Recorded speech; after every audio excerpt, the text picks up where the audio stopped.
Carta aos Efésios, capítulo 1. Paulo, apóstolo de Cristo Jesus pela vontade de Deus, aos santos e fiéis em Cristo Jesus que estão em Éfeso. A vocês, graça e paz da parte de Deus nosso Pai e do Senhor Jesus Cristo.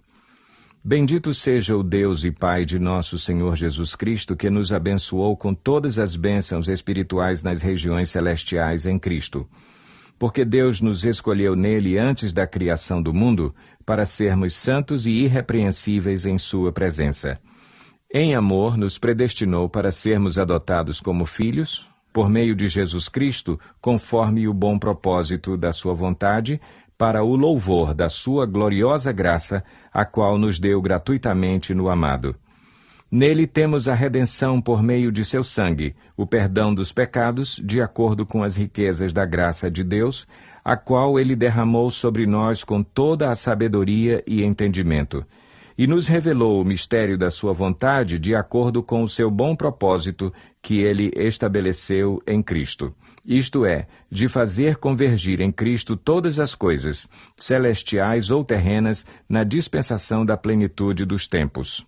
Nele fomos também escolhidos, tendo sido predestinados conforme o plano daquele que faz todas as coisas segundo o propósito da sua vontade, a fim de que nós, os que primeiro esperamos em Cristo, sejamos para o louvor da sua glória.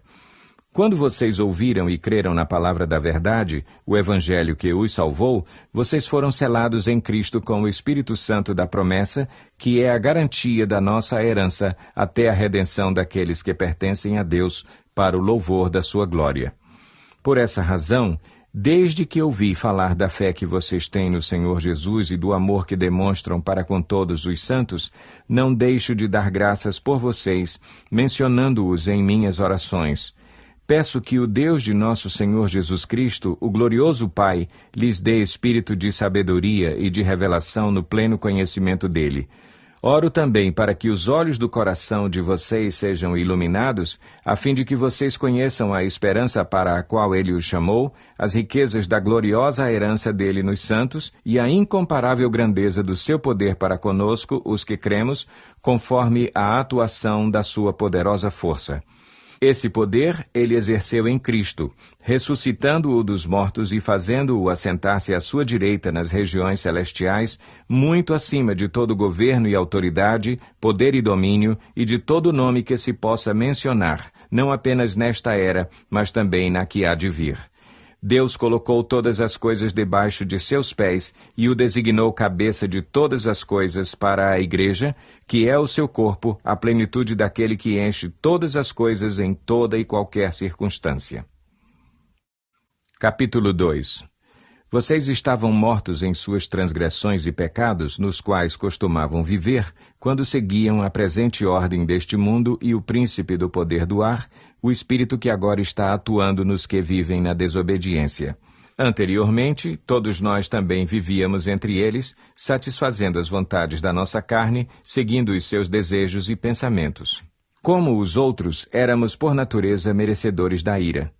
Todavia Deus, que é rico em misericórdia pelo grande amor com que nos amou, deu-nos vida com Cristo, quando ainda estávamos mortos em transgressões, pela graça vocês são salvos. Deus nos ressuscitou com Cristo e com ele nos fez assentar nos lugares celestiais em Cristo Jesus, para mostrar nas eras que hão de vir a incomparável riqueza de sua graça, demonstrada em sua bondade para conosco em Cristo Jesus. Pois vocês são salvos pela graça por meio da fé, e isto não vem de vocês, é dom de Deus, não por obras, para que ninguém se glorie. Porque somos criação de Deus realizada em Cristo Jesus, para fazermos boas obras, as quais Deus preparou antes para nós as praticarmos. Portanto, lembrem-se de que anteriormente vocês eram gentios por nascimento e chamados incircuncisão pelos que se chamam circuncisão, feita no corpo por mãos humanas, e que naquela época vocês estavam sem Cristo, separados da comunidade de Israel, sendo estrangeiros quanto às alianças da promessa, sem esperança e sem Deus no mundo.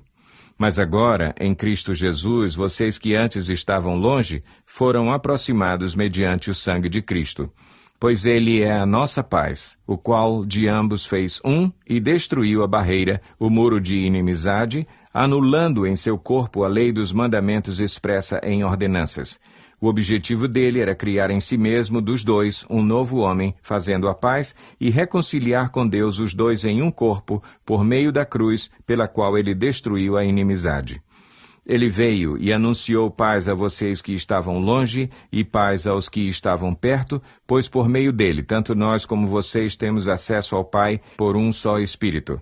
Portanto, vocês já não são estrangeiros nem forasteiros, mas concidadãos dos santos e membros da família de Deus, edificados sobre o fundamento dos apóstolos e dos profetas, tendo Jesus Cristo como pedra angular, no qual todo o edifício é ajustado, cresce para tornar-se um santuário santo no Senhor. Nele vocês também estão sendo edificados juntos para se tornarem morada de Deus por seu Espírito.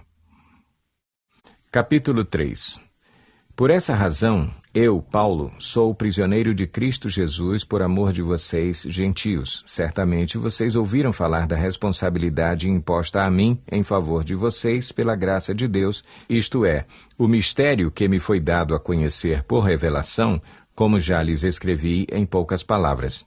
Ao lerem isso, vocês poderão entender a minha compreensão do mistério de Cristo. Esse mistério não foi dado a conhecer aos homens de outras gerações, mas agora foi revelado pelo Espírito aos santos apóstolos e profetas de Deus, significando que, mediante o Evangelho, os gentios são co-herdeiros com Israel, membros do mesmo corpo e coparticipantes da promessa em Cristo Jesus. Deste Evangelho me tornei ministro pelo dom da graça de Deus a mim concedida, pela operação de seu poder. Embora eu seja o menor dos menores de todos os santos, foi-me concedida esta graça de anunciar aos gentios as insondáveis riquezas de Cristo e esclarecer a todos a administração deste mistério que, durante as épocas passadas, foi mantido oculto em Deus, que criou todas as coisas. A intenção dessa graça era que agora, mediante a Igreja, a multiforme sabedoria de Deus se tornasse conhecida dos poderes e autoridades nas regiões celestiais, de acordo com o seu eterno plano que ele realizou em Cristo Jesus, nosso Senhor, por intermédio de quem temos livre acesso a Deus em confiança pela fé nele. Portanto, peço-lhes que não desanimem por causa das minhas tribulações em seu favor, pois elas são uma glória para vocês. Por essa razão, ajoelho-me diante do Pai, do qual recebe o nome toda a família, nos céus e na terra. Oro para que, com as suas gloriosas riquezas, ele os fortaleça no íntimo do seu ser, com poder, por meio do seu Espírito, para que Cristo habite no coração de vocês mediante a fé. E oro para que, estando arraigados e alicerçados em amor, vocês possam, juntamente com todos os santos, compreender a largura, o comprimento, a altura e a profundidade, e conhecer o amor de Cristo que excede todo o conhecimento, para que vocês sejam cheios de toda a plenitude de Deus. Àquele que é capaz de fazer infinitamente mais do que tudo o que pedimos ou pensamos, de acordo com o seu poder que atua em nós, a ele seja a glória na Igreja e em Cristo Jesus por todas as gerações, para todo o sempre. Amém. Capítulo 4. Como prisioneiro no Senhor, rogo-lhes que vivam de maneira digna da vocação que receberam. Sejam completamente humildes e dóceis e sejam pacientes, suportando uns aos outros com amor. Façam todo o esforço para conservar a unidade do Espírito pelo vínculo da paz. Há um só corpo e um só Espírito, assim como a esperança para a qual vocês foram chamados é uma só. Há um só Senhor, uma só fé, um só batismo, um só Deus e Pai de todos, que é sobre todos, por meio de todos e em todos. E a cada um de nós foi concedida a graça, conforme a medida repartida por Cristo. Por isso é que foi dito: quando ele subiu em triunfo às alturas, levou cativos muitos prisioneiros e deu dons aos homens. Que significa ele subiu, senão que também havia descido às profundezas da terra? Aquele que desceu é o mesmo que subiu acima de todos os céus, a fim de encher todas as coisas. E ele designou alguns para apóstolos, outros para profetas, outros para evangelistas e outros para pastores e mestres, com o fim de preparar os santos para a obra do ministério, para que o corpo de Cristo seja edificado até que todos alcancemos a unidade da fé e do conhecimento do Filho de Deus e cheguemos à maturidade, atingindo a medida da plenitude de Cristo. O propósito é que não sejamos mais como crianças, levados de um lado para outro pelas ondas, nem jogados para cá e para lá por todo o vento de doutrina e pela astúcia e esperteza de homens que induzem ao erro. Antes, seguindo a verdade em amor, cresçamos em tudo naquele que é a cabeça, Cristo. Dele todo o corpo, ajustado e unido pelo auxílio de todas as juntas, cresce e edifica-se a si mesmo em amor, na medida em que cada parte realiza sua função. Assim eu lhes digo, e no Senhor insisto, que não vivam mais como os gentios que vivem na inutilidade dos seus pensamentos. Eles estão obscurecidos no entendimento e separados da vida de Deus por causa da ignorância em que estão, devido ao endurecimento do seu coração. Tendo perdido toda a sensibilidade, eles se entregaram à depravação, cometendo com avidez toda espécie de impureza. Todavia não foi isso que vocês aprenderam de Cristo.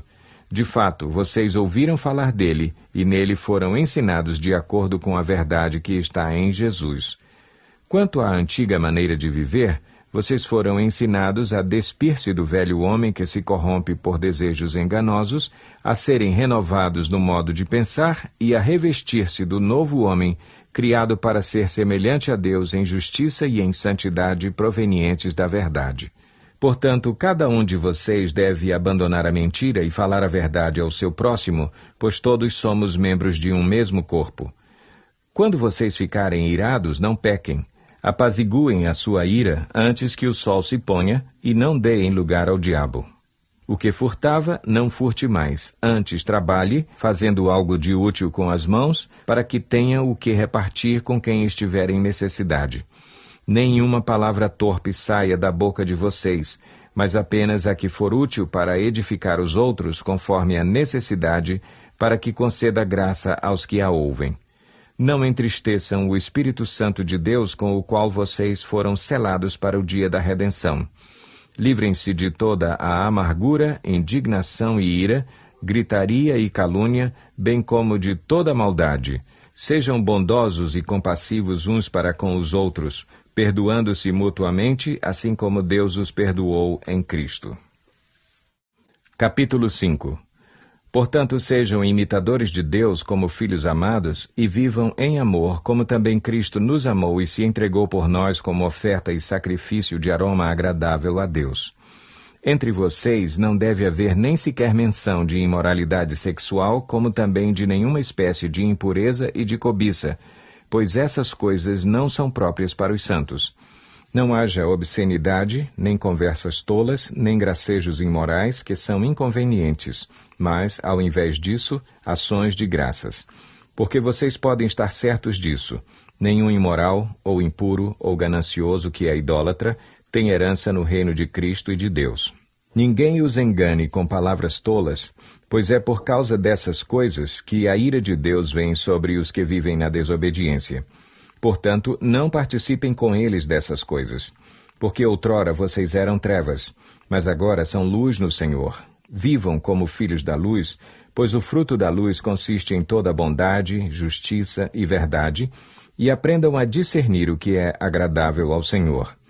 Não participem das obras infrutíferas das trevas, antes exponham-nas à luz, porque aquilo que eles fazem em oculto, até mencionar é vergonhoso. Mas tudo o que é exposto pela luz torna-se visível, pois a luz torna visíveis todas as coisas. Por isso é que foi dito: Desperta, ó tu que dormes, levanta-te dentre os mortos e Cristo resplandecerá sobre ti. Tenham cuidado com a maneira como vocês vivem, que não seja como insensatos, mas como sábios, aproveitando ao máximo cada oportunidade, porque os dias são maus. Portanto, não sejam insensatos, mas procurem compreender qual é a vontade do Senhor. Não se embriaguem com vinho, que leva à libertinagem, mas deixem-se encher pelo Espírito, falando entre si com salmos, hinos e cânticos espirituais, cantando e louvando de coração ao Senhor, dando graças constantemente a Deus Pai por todas as coisas, em nome de nosso Senhor Jesus Cristo. Sujeitem-se uns aos outros por temor a Cristo. Mulheres, sujeite-se cada uma a seu marido como ao Senhor, pois o marido é o cabeça da mulher, como também Cristo é o cabeça da igreja, que é o seu corpo, do qual ele é o Salvador.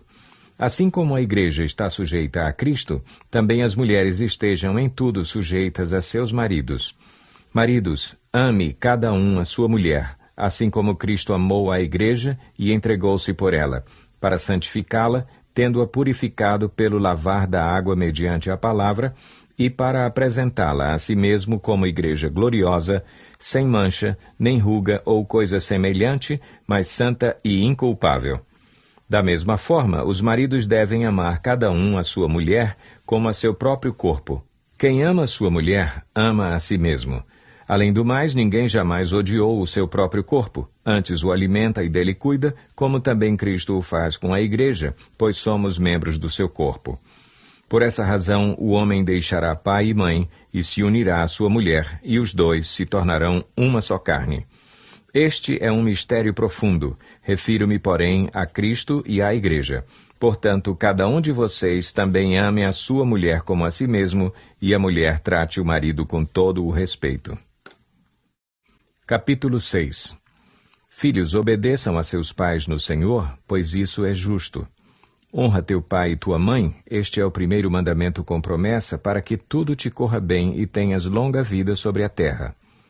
Pais, não irritem seus filhos, antes criem-nos segundo a instrução e o conselho do Senhor. Escravos, obedeçam a seus senhores terrenos com respeito e temor, com sinceridade de coração, como a Cristo. Obedeçam-lhes não apenas para agradá-los, quando eles os observam, mas como escravos de Cristo, fazendo de coração a vontade de Deus. Sirvam aos seus senhores de boa vontade, como servindo ao Senhor e não aos homens, porque vocês sabem que o Senhor recompensará cada um pelo bem que praticar, seja escravo, seja livre. Vocês, senhores, tratem seus escravos da mesma forma. Não os ameacem, uma vez que vocês sabem que o Senhor deles e de vocês está nos céus, e ele não faz diferença entre as pessoas. Finalmente, fortaleçam-se no Senhor e no seu forte poder. Vistam toda a armadura de Deus para poderem ficar firmes contra as ciladas do diabo, pois a nossa luta não é contra seres humanos, mas contra os poderes e autoridades, contra os dominadores deste mundo de trevas, contra as forças espirituais do mal nas regiões celestiais. Por isso, vistam toda a armadura de Deus para que possam resistir no dia mau e permanecer inabaláveis depois de terem feito tudo. Assim, mantenham-se firmes, cingindo-se com o cinto da verdade, vestindo a couraça da justiça e tendo os pés calçados com a prontidão do Evangelho da paz. Além disso, usem o escudo da fé, com o qual vocês poderão apagar todas as setas inflamadas do maligno. Usem o capacete da salvação e a espada do Espírito, que é a palavra de Deus. Orem no Espírito em todas as ocasiões, com toda a oração e súplica. Tendo isso em mente, estejam atentos e perseverem na oração por todos os santos. Orem também por mim, para que, quando eu falar, seja-me dada a mensagem, a fim de que, destemidamente, torne conhecido o mistério do Evangelho, pelo qual sou embaixador preso em correntes. Orem para que, permanecendo nele, eu fale com coragem como me cumpre fazer. Tíquico, o irmão amado e fiel servo do Senhor, lhes informará tudo, para que vocês também saibam qual é a minha situação e o que estou fazendo. Enviei-o a vocês por essa mesma razão, para que saibam como estamos e para que ele os encoraje.